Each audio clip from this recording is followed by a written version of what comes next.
সম্মানিত দর্শক, আমার বলা কথাগুলো মেনে যদি আপনি এই অভ্যাসটি করে নেন, তৃপ্তিসহ ঘুমাতে পারবেন। ঘুম থেকে উঠার পর আপনার মনে হবে সব ক্লান্তি দূর হয়ে গেছে, একটি নতুন জীবন আপনি পেয়েছেন।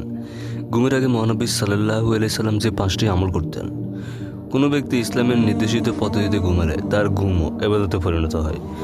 এজন্য আমাদের সবার প্রয়োজন জানা রাসূল সাল্লাল্লাহু আলাইহি সাল্লাম ঘুমের আগে কী করতেন। সুন্নত অনুযায়ী ঘুমালে ঘুমও ইবাদত হিসেবে গণ্য করা হয়। চলুন আমরা সহজ 5টি আমল সম্পর্কে জানি। 5টির মধ্যে আপনার কাছে যে আমলটি সহজ মনে হবে সেটি দিয়ে শুরু করবেন। আস্তে আস্তে দেখবেন অভ্যাস হয়ে গেছে, তখন আর আপনার মন 5টি আমল করার আগে আপনাকে ঘুমাতে দেবে না। রাসূল বললেন, যে ব্যক্তি শোয়ার পর আল্লাহর নাম নেয় না, তার জন্য আল্লাহর পক্ষ থেকে লাঞ্ছনা নেমে আসে। হাদিস শরীফে ঘুমানোর আগে কয়েকটি দোয়া বর্ণিত হয়েছে। সব দোয়া পড়তে না পারলেও এই ছোট দোয়াটি পড়তে পারেন।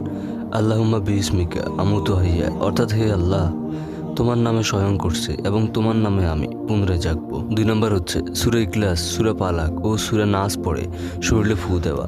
হযরত আয়েশা রাদিয়াল্লাহু আনহা বলেন, রাসূলুল্লাহ সাল্লাল্লাহু আলাইহি সাল্লাম প্রতি রাতে যখন বিছানায় যেতেন, তখন 2 হাত একত্র করে তাতে সূরা ইখলাস, সূরা ফালাক ও সূরা নাস পড়ে ফু দিতেন। তারপর মাথা ও চেহারা থেকে শুরু করে যতদূর সম্ভব দেহে 3বার হাত বোলাতেন।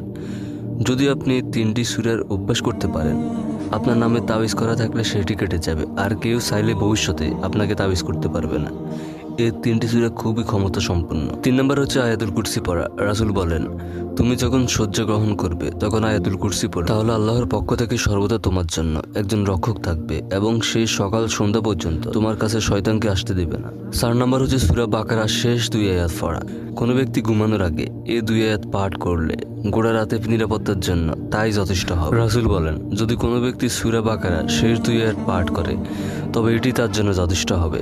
5 নম্বর হচ্ছে সূরা মুলক পড়া। রাসূল সাল্লাল্লাহু আলাইহি সাল্লাম বলেছেন, কোরআনের মধ্যে 30 আয়াত বিশিষ্ট একটি সূরা আছে, যেটি কারো পক্ষে সুপারিশ করলে তাকে ক্ষমা করে দেওয়া হয়। সূরাটি হলো সূরা মুলক।